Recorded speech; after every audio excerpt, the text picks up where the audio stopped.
Olá pessoal, sejam bem-vindos a mais um vídeo. Essa é a parte 7 dessa temporada sobre o que é o tempo.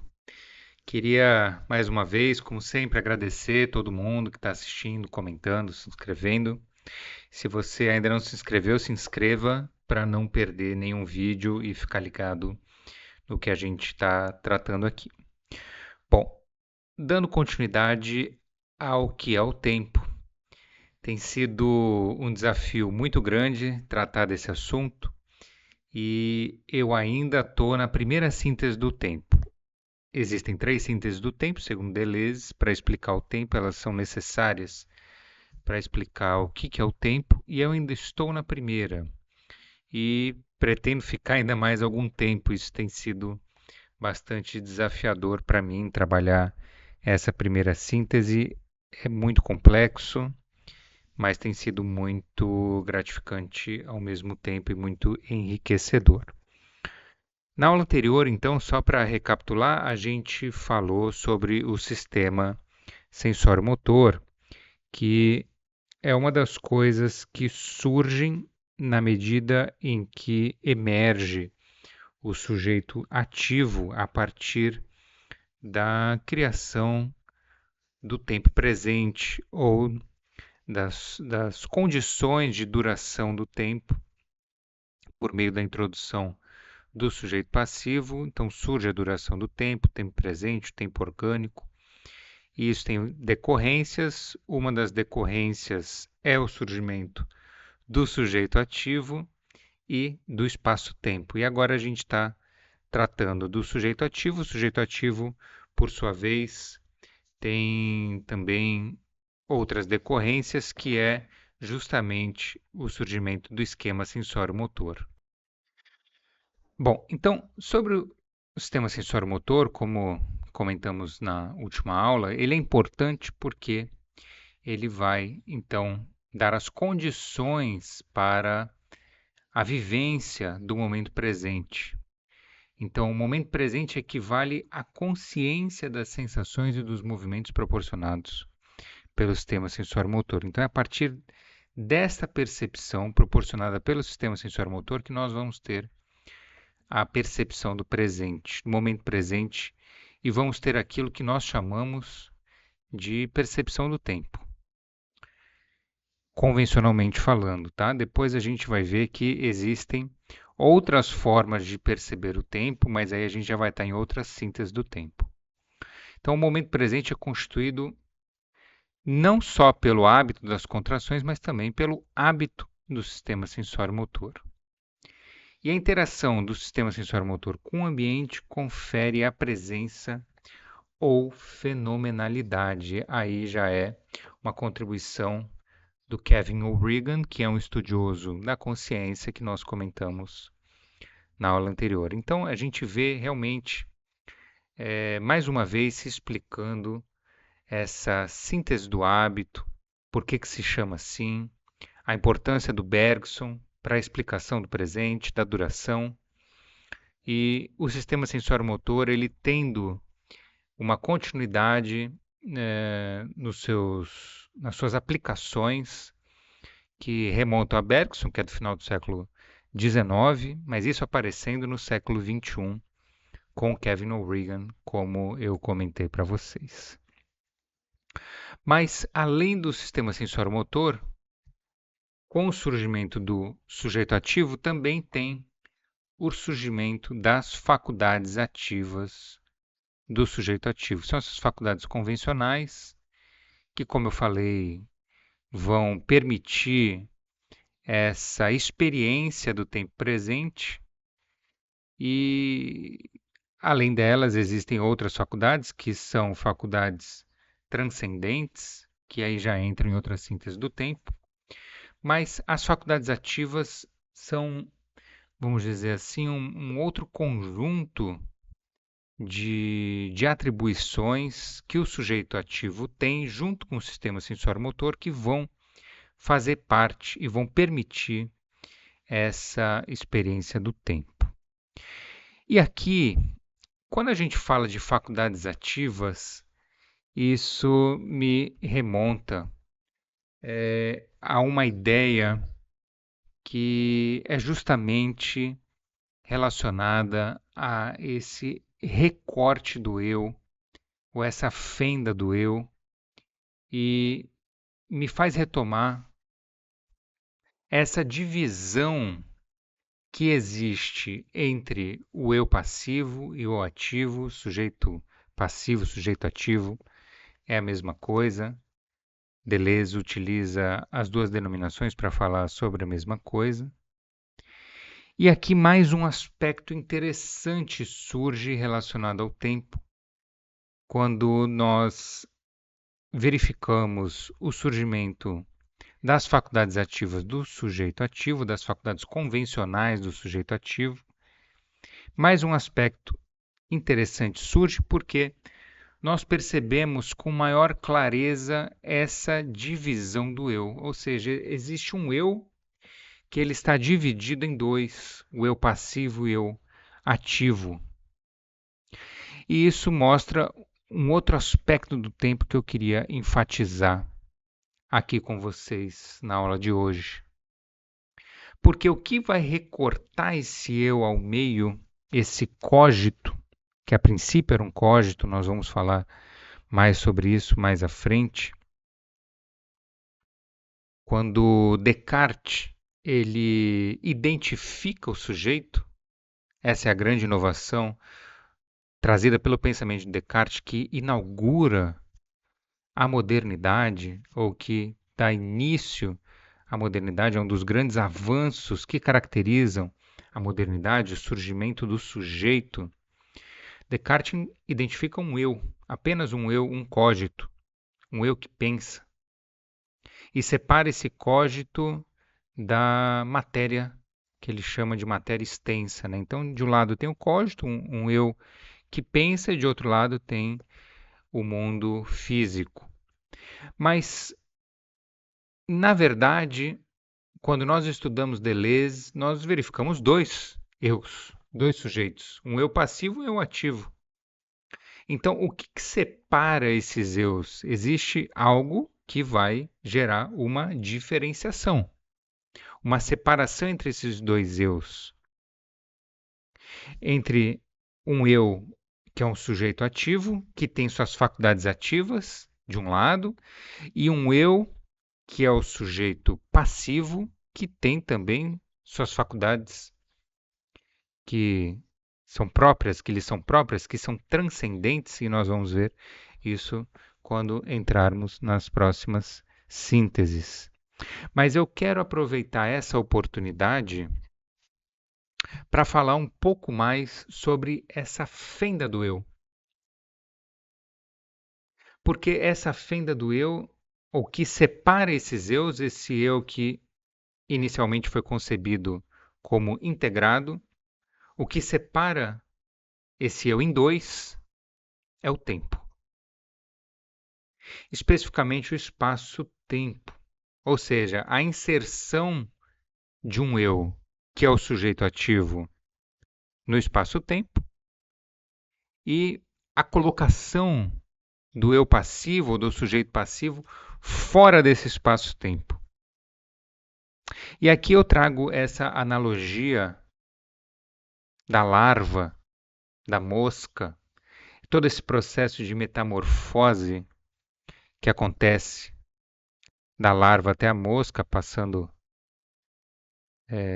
por todos esses processos, essas etapas larvares, começa pela larva, passa pela pupa, até chegar na mosca propriamente dita, porque o sujeito ativo, essa divisão entre sujeito ativo e sujeito passivo, ela funciona mais ou menos da mesma forma.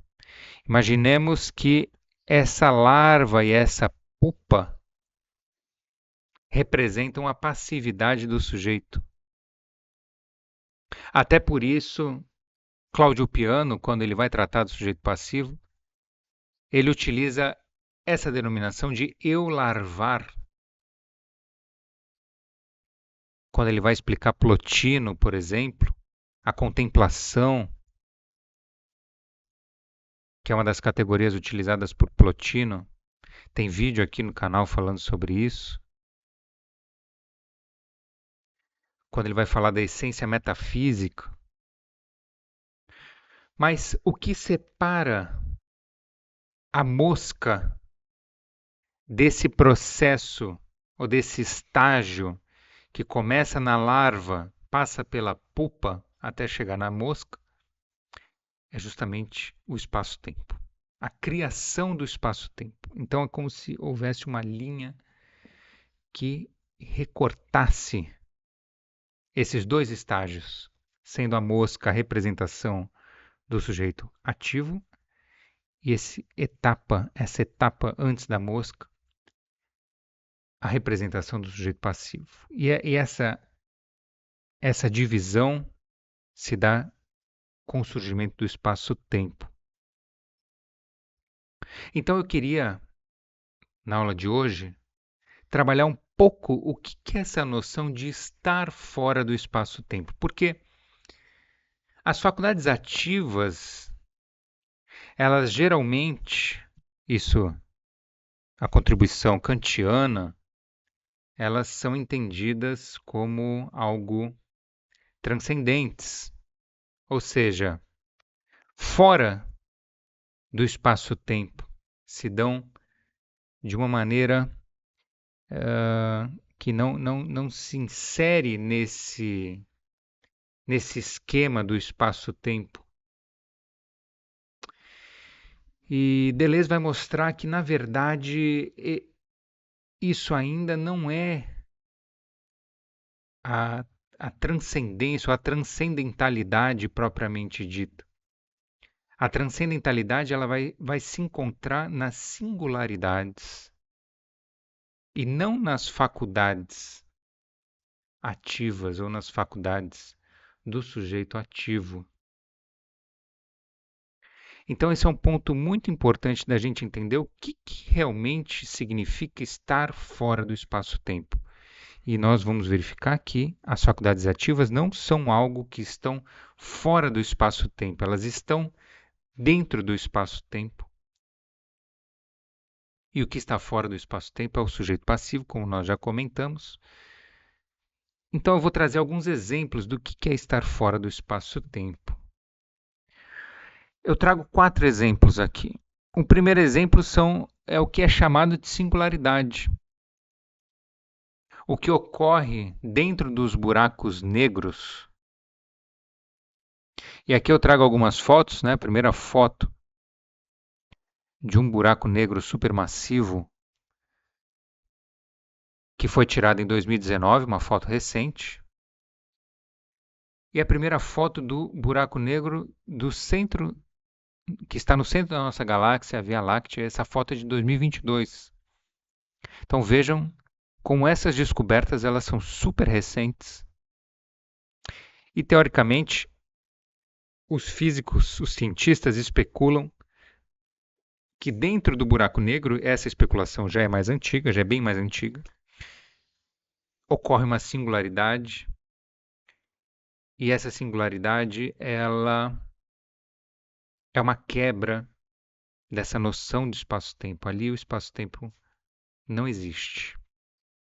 Esse termo singularidade, que Deleuze utiliza muito e que constitui uma nova categoria para o pensamento, uma categoria que está além do físico e do psicológico, algo que Simondon também trabalha.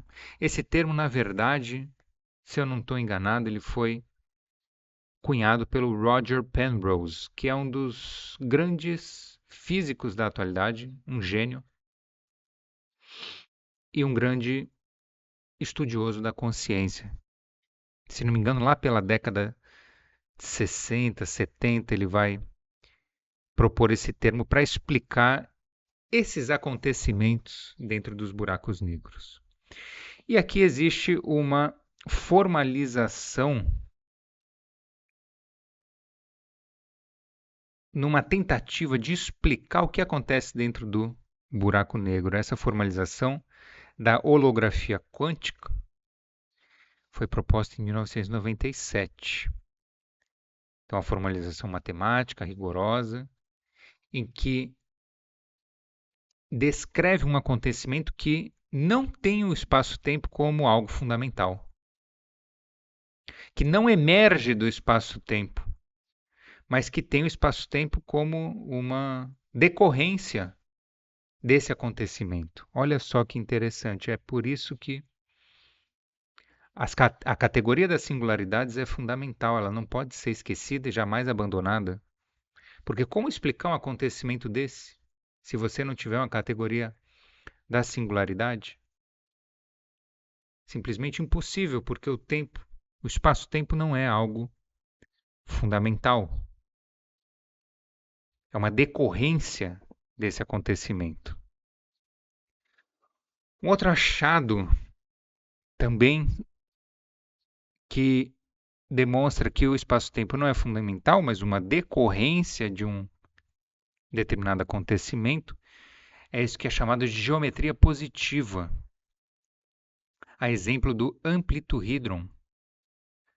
Isso foi proposto e formalizado matematicamente pelo Nima Arkani Hamed, um iraniano, um físico e matemático iraniano, e Yaroslav Trinka, não sei se é assim que pronuncia, em 2013, em que eles vão mostrar que o espaço-tempo também é uma projeção de uma determinada estrutura geométrica. Então,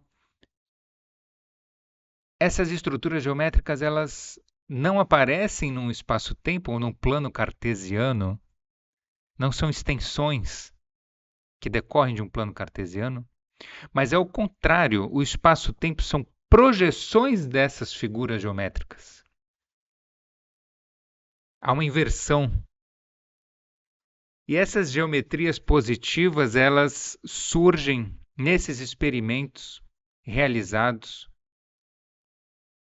por exemplo, no grande colisor de partículas. Então, num ambiente em que existe uma grande intensidade de energia, essas figuras geométricas elas aparecem como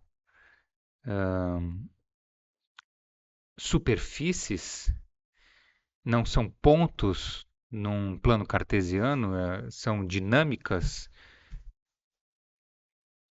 e elas se dão fora ou não tem como uma condição o espaço-tempo. Não é uma condição para o aparecimento dele a pressuposição da existência de um espaço-tempo.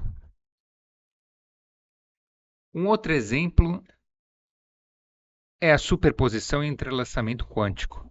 Aqui há um conceito mais conhecido, mais corrente no senso comum, de modo que superposição seria você, ao observar uma partícula subatômica, você verificar ela em mais de uma posição ao mesmo tempo. E o entrelaçamento é quando essa partícula ela interage com outra e ocorre um entrelaçamento entre partículas que estão superpostas. Então, isso também demonstra que o espaço-tempo não é fundamental, porque no espaço-tempo não admite superposição nem entrelaçamento de objetos. Os objetos, eles, quando estão inseridos no espaço-tempo, eles podem ser identificados de maneira individualizada e não superposicionados ou entrelaçados. E aqui tem alguns modelos que fazem essas demonstrações e modelos formalizados matematicamente, que eu não vou entrar em detalhes. Aqui são vários modelos e também não tenho nem condições técnicas de fazer isso, mas pelas figuras é possível inferir e entender um pouco melhor o que elas estão propondo. Por último, esse exemplo ele é muito bom, que é a escala de Planck. Então, tudo que pode ocorrer fora da escala de Planck está fora do espaço-tempo como conhecemos. E a escala de Planck, ela é uma medida em que nós conseguimos fazer mensurações dentro de um plano do espaço-tempo. Então, em relação ao tempo, a escala de Planck ela é aplicável nessa escala de 5,39 vezes 10 elevado a menos 44 segundos. Então, dentro desse limite de tempo, é possível fazer mensurações dentro de um plano do espaço-tempo. E quanto ao espaço, ela vai até 10 elevado a menos 36 metros. Então, dentro dessa escala também é possível fazer medições dentro de uma escala do espaço-tempo. Fora disso, não é possível. O espaço-tempo deixa de ser fundamental. E aqui a gente percebe que os limites da escala de Planck, eles na verdade, eles não são tão extensos assim, porque podem existir bilhões, trilhões, infinitas outras medidas que vão além desses limites apresentados pela escala de Planck. Então, por exemplo, a vida, ela existe vida observável até a escala de 10 elevado a menos 5 metros. Fora disso, nós não detectamos ou nunca detectamos vida. E, além disso, o nosso universo observável, se a gente for pegar numa escala astronômica, a gente consegue conceber um universo observável na escala de 10 elevado a 26. Do ponto de vista astronômico e do ponto de vista microscópico, ou atômico, ou subatômico, quântico, o que quer que seja, numa escala de 10 elevado a menos 35 metros, né? Aqui me referindo a metros e não a tempo. Mas, de qualquer maneira, o que a gente percebe é o seguinte, que é uma escala extremamente pequena. Extremamente pequena. Então, na verdade, o que está fora do espaço-tempo, as possibilidades, na verdade, de existências ou de realidades fora do espaço-tempo são infinitamente maiores do que aquelas que o espaço-tempo oferece. Isso demonstra, de uma vez por todas, que o espaço-tempo não é o fundamental. Logo, o sujeito ativo e as faculdades do sujeito ativo e o esquema sensório-motor, a primeira síntese do tempo, é só a ponta do iceberg. Então, essa parte eu já expliquei. Esse recorte do eu que o Kant faz, ele o faz porque ele percebe que o espaço-tempo são categorias a priori do sujeito, mas do sujeito ativo, importante ressaltar isso. Mas o Deleuze ele tem uma visão totalmente diferente sobre isso. E isso eu vou trazer na próxima aula. Obrigado para você que ficou até aqui e até mais.